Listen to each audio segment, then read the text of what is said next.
Brother then go like, Shaka, oh, yeah. let me say this before I go. You are Yeah. one of the most dangerous brothers in our community. Why? Because he has been listening for a long time, and when you say something, he's going to say, wait, but you said this on this day. Here's the video. And he's going to have the He is documentation. one of the most dangerous brothers in our community. And so I'm excited that you're here. I'm excited that some audience now knows about you. He was talking to me about Shaka. I thought he was talking about Shaka for a second. Because love him some Shaka Ma'at forever. So I'm just honored that now we have a more global. I know kind of making a joke, but he was also making a comment. The reality is that this internet is going to allow Africans all over the world to connect on our interest, and that is powerful. That is powerful. Yes. I'm honored to be on. I promise I will communicate with you. I'm watching your shows ardently, Shaka. So whenever you would like me to come and chat with you privately or publicly, please let me know.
Hotep Senu, Hena Senut, E.T. Ren-I Shaka Ndugu Kemet. I hope there's no denial. You are happy like the Nile. The title of this live stream is Bible Plagiarism of African Text. Let me check the sound quality.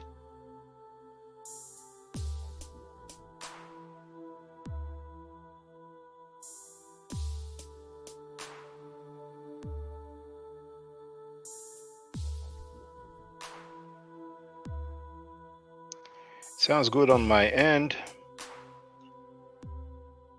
I forgot to go live on Twitter. TikTok, sorry. Shouldn't take me long.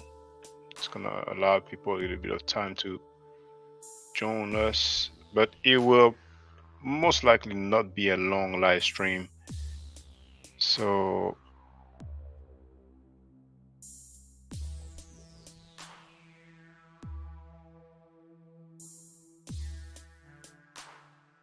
well, never mind. I ain't gonna go live on TikTok. It's okay.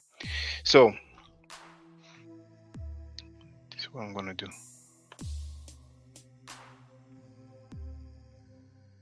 Just one moment, because I'm going to share the screen from my other computer. Just one page, because I did not refresh the page, but you won't understand. You won't understand. It's okay. Just give me a few seconds.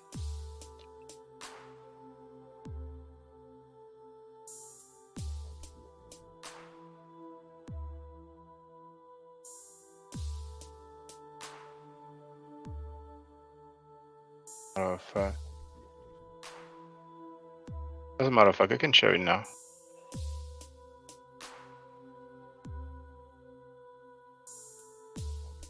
I'm gonna share it now. There it is. So there is this article. I'm going to share the link.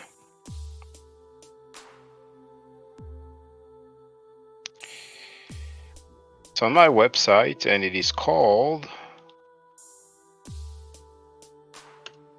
Biblical Parallels with text from ancient Egypt. You have the link in the chat right there. This is the page that I have modified just earlier.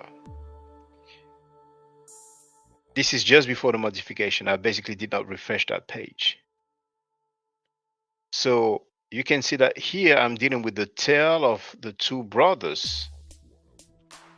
Now, what I had quoted there is this book. I got the ebook version, or Kindle version to be precise. So this book is called Old Testament Parallels, Laws and Stories from the Ancient Near East. It's the fully revised and expanded 4th edition by Victor H. Matthews and Don C. Benjamin, and it is page 120. So here, the tale of two brothers was compared with the Genesis, the biblical book of Genesis, chapter 37, verses 7 until 12. Okay, so it's long, it's not that long. You see, all of it, basically nearly all of it, there it is. That's what you have. I can unshare now, or as a matter of fact, I can refresh the page.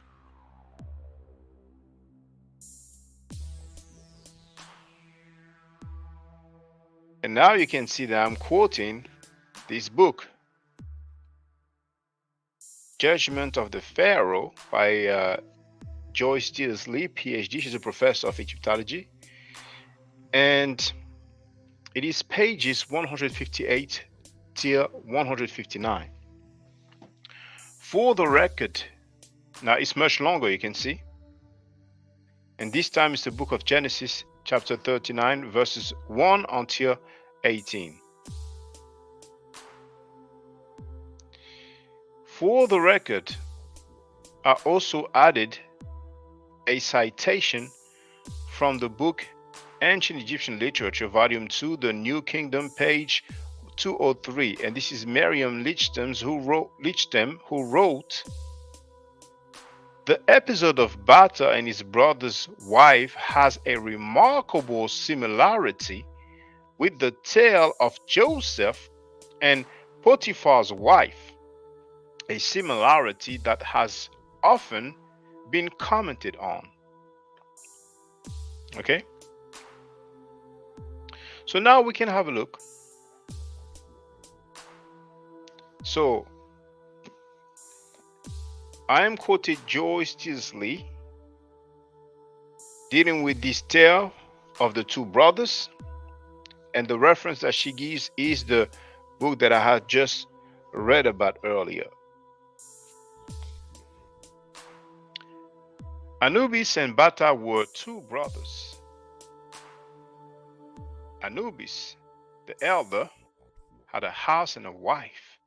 His younger brother lived with him and was treated as a son. Bata worked for his brother, tending the cattle, plowing the fields and harvesting the grain. He was a fine, vigorous young man. One day the brothers were in the field. Anubis asked his brother to return to the house to collect some seed. Bata went and found his brother's wife dressing her hair.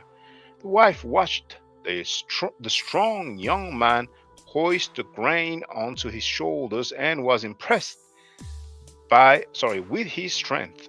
She desired him and spoke, "Come, let us spend an hour together, and afterwards I will make you some new clothes." Bata was shocked by this proposal. "Look, I regard you as a mother and my brother as a father. What a terrible thing you have said. Do not mention this again, and I will tell no one what has happened." Bata then picked up his burden and returned to the field. The woman, left alone in the house, grew frightened, imagining that Bata would tell his brother what had happened. She decided to tell her side of the story first. Taking her cosmetics, she made herself up to look as if she had been beaten. Then she lay down, pretending to be sick. When her husband returned, she did not get up to greet him, and she did not light up the lamp. The house was in darkness, and peering through the gloom, Anubis found his wife vomiting. When Anubis questioned her, she accused Bata of attempted seduction. Your brother said, "Come, let us sleep together for an hour," but I would not listen to him, and he beat me so that I will not tell you. And then we can compare with the tale of Genesis. Now, this time I'm going to read from my other PC. So those are all the similarities that we have. I've given the link to the article. So we going to Papa's Dolbiane here, the tale of two brothers. So the biblical passage is here. And Joseph was brought down to Egypt, and Potiphar, an officer. Hold on, let me check. Yeah, it is sharing well. So an officer of Pharaoh, captain of the guard, an Egyptian, bought him of the hands of the Ishmaelites, which had brought him down thither. And the Lord was with Joseph, and he was a prosperous man, and he was in the house of his master the Egyptian. And his master saw that the Lord was with him, and that the Lord made all that he did to prosper in his hand.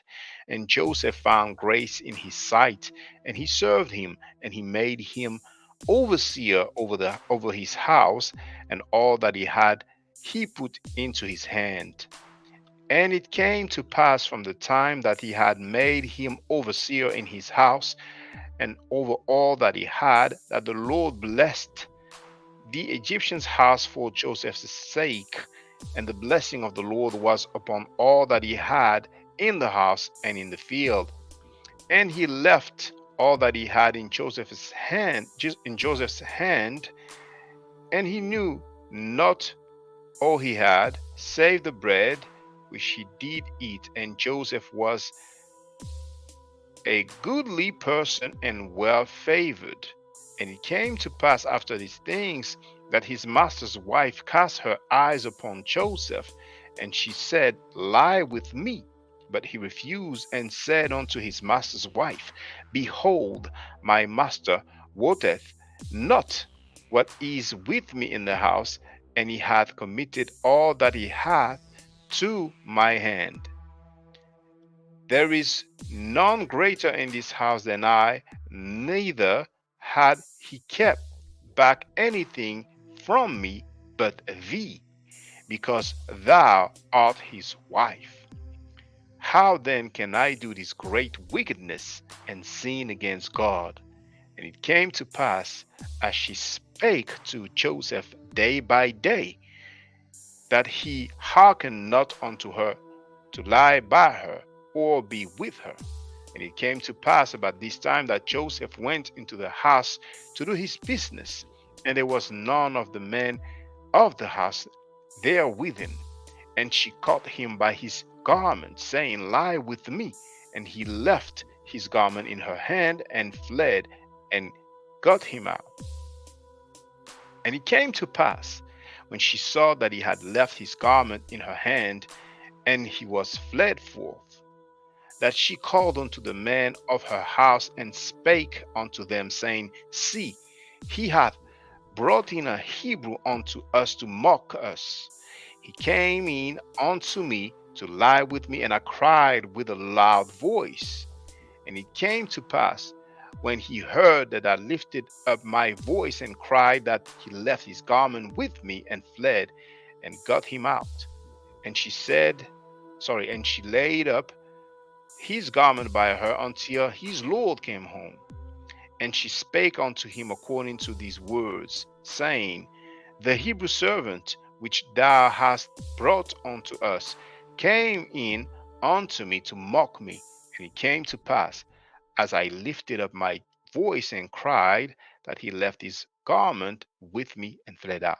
Now, what's interesting is that here we have the term Lord for the husband of the lady, not for God. But anyway,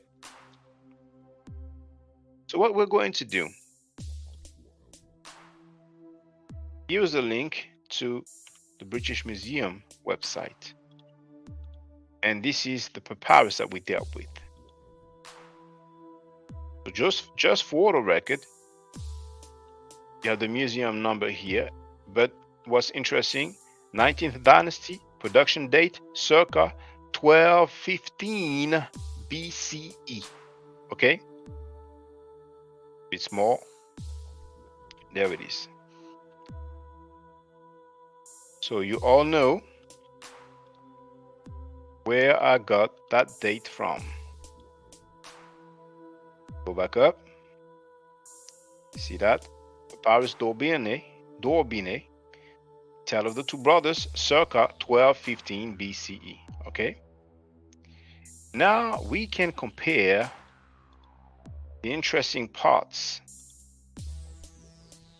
of the two tales, the two story. So in black, this is the African text, and in red, this is the biblical text. So on the African text, we are told Anubis and Bata were two brothers. Anubis the elder had a house and a wife. In the Bible, it says, and the Lord was with Joseph, and he was a prosperous man, and he was in the house of his master, the Egyptian. In the African text, it says his younger brother lived with him and was treated as a son. In the biblical text, it says, and Joseph found grace in his sight, and he served him, and he made him overseer over his house, and all that he had, he put into his hands. In the African text, it says Bata worked for his brother, tending the cattle, plowing the fields, and harvesting the grain. He was a fine, vigorous young man. The biblical text says, and Joseph was a goodly person and well favored. The African text says, Anubis asked, let me make sure that he's sharing well, it does. Anubis asked his brother to return to the house to collect some seed. Bata went and found his brother's wife dressing her hair. The wife watched the strong young man hoist the grain onto his shoulders and was impressed with his strength. She desired him and spoke, come, let us spend an hour together. The biblical text says, and it came to pass after these things that his master's wife cast her eyes upon Joseph, and she said, lie with me. The African text says, Bata was shocked by this proposal. Look, I regard you as a mother and my brother as a father. What a terrible thing you have said. Do not mention this again, and I will tell no one what has happened. The biblical text says, but he refused and said unto his master's wife, behold, my master worth not what is with me in the house, and he hath committed all that he hath to my hand. There is none greater in this house than I, neither hath he kept back anything from me but thee, because thou art his wife. How then can I do this great wickedness and sin against God? And the last part tell us on the African text, Bata then picked up his burden and returned to the field. The woman left alone in the house grew frightened, imagining that Bata would tell his brother what had happened. She decided to tell her side of the story first. Taking her cosmetics, she made herself up to look as if she had been beaten. Then she lay down, pretending to be sick. When her husband returned, she did not get up to greet him, and she did not light the lamp. The house was in darkness, and peering through the gloom, Anubis found his wife vomiting. When Anubis questioned her, she accused Bata of attempted seduction. Your brother said, come, let us sleep together for an hour. But I would not listen to him, and he beat me so that I would not tell you. And the biblical text says, and she caught him by his garment, saying, lie with me. And he left his garment in her hand and fled and got him out. And it came to pass when she saw that he had left his garment in her hand, and was fled forth, that she called unto the men of her house and spake unto them, saying, see, he hath brought in a Hebrew unto us to mock us. And he came unto me to lie with me, and I cried with a loud voice. And it came to pass when he heard that I lifted up my voice and cried, that he left his garment with me and fled and got him out. So this is a clear case of plagiarism. Hold on.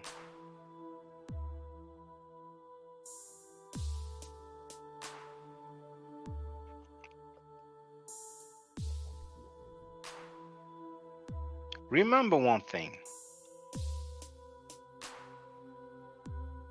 Now, once again, there are many other cases of plagiarism. You have the link in the chat. It's here once again.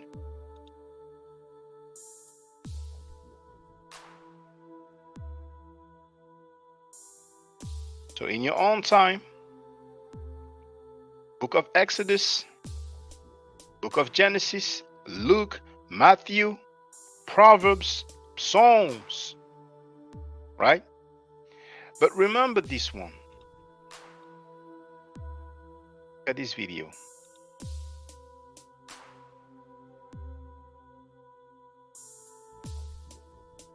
Have it in the chat. That was a year ago. Well, over a year ago, actually. December 15, 2022. The title is Shalom to my Kemetic Hebrew Israelite brothers and sisters. We are family.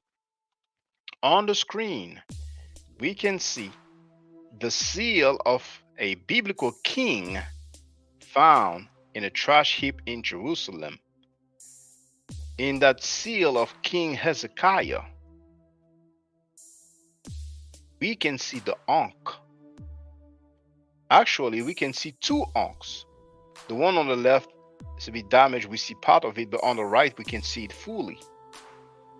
And there's also the wing disc, sorry. So King Hezekiah had two Ankhs and a wing disc on his seal. Also, another article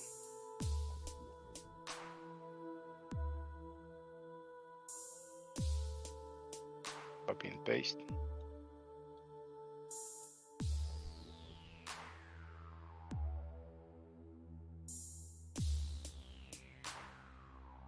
There it is. Meduneta, origin of the Greek and Latin alphabet. You have the link in the chat. And what do we see? This table. How we went from the Medu-Neter to the Proto-Sinaitic to the Phoenician to the early Greek, and Latin. So this text that they call a holy book, we have several texts, several African texts that were plagiarized and ended up in that holy book. A king of this area, Canaan, had two Ankhs and a wing disc on his seal, and even their script derives from the Medu-Neter. That's quite a lot. This is scholarship.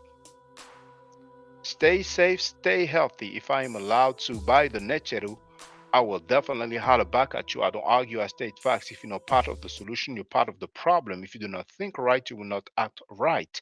If you know better, you will do better. Do a Neteru Hotel. I appreciate the class. The Medu-Neter class is awesome. Thank you very much. You're a heck of a teacher, man. When we're in class, man, it's a lot of fun, and you have a lot of information to share, and you teach very, very well. And that's coming from someone who hadn't been in school for years, and taking for what you do, man, and for that time that we have is amazing. So, and thank you very much. Appreciate it. Dua Sen, thank you very much.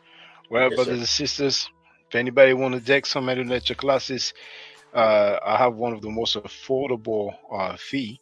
It's basically $10 an hour. You know, so you have the email address here. Yes, get a lot of information for that hour. You really, really do get a lot of information. You get text for each class, man. You get transcripts so you can study in on your own time. Come back with questions, things like that. And just and if we need to slow it down, we'll slow it down, and they allow me to ask as many questions as I need. And he's a really, really excellent teacher, man. Shout out to you, bro. Fact that I have a reference, the stuff that you've given me, like the flashcards and everything, that I have, and I keep them, and they're mine. I can go over them whenever. And then to look at the Meta Nature and to know that even still I can pick out a good bit of them now and get a context of what's being said, even if I don't know some of the glyphs or whatever, that I've come a long way. I never would have thought I would ever learn the Meta Nature. I never knew I would find out it was named that's what it was called. I would have been going around, semi-informed, semi-ignorant, calling it hieroglyphics still. And then also, people should support if they don't want to take the classes. Maybe they're busier than I am, but I mean, just support it. Like you said, just make donations when they come on, and the whole fact that you've done so much research into like the origins of things. Now, for the record, for those who don't know, I'm giving Meta Nature classes. And here, that's the flyer. Okay? So, those who are interested, feel free to holler at me. If you're not interested, it's cool. But I recommend that everybody who has not yet seen the video, Kemet and Ma'at, Before Judaism, Christianity, and Islam, then watch it. It has about 300,000 views and really deserves to have a lot more.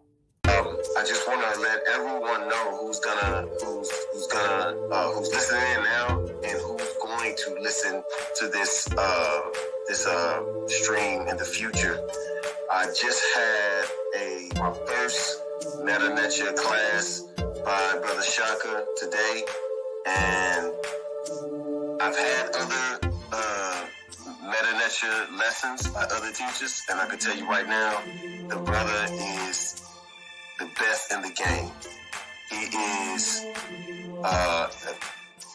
that was one of the best classes I've ever had ever. So if you're interested in learning the Meta Nature, if you're interested in getting the basics of it, Brother Shaka is an awesome teacher. Get with him, and it's extremely affordable. This brother is giving us his time and his skills, and he's basically giving it away.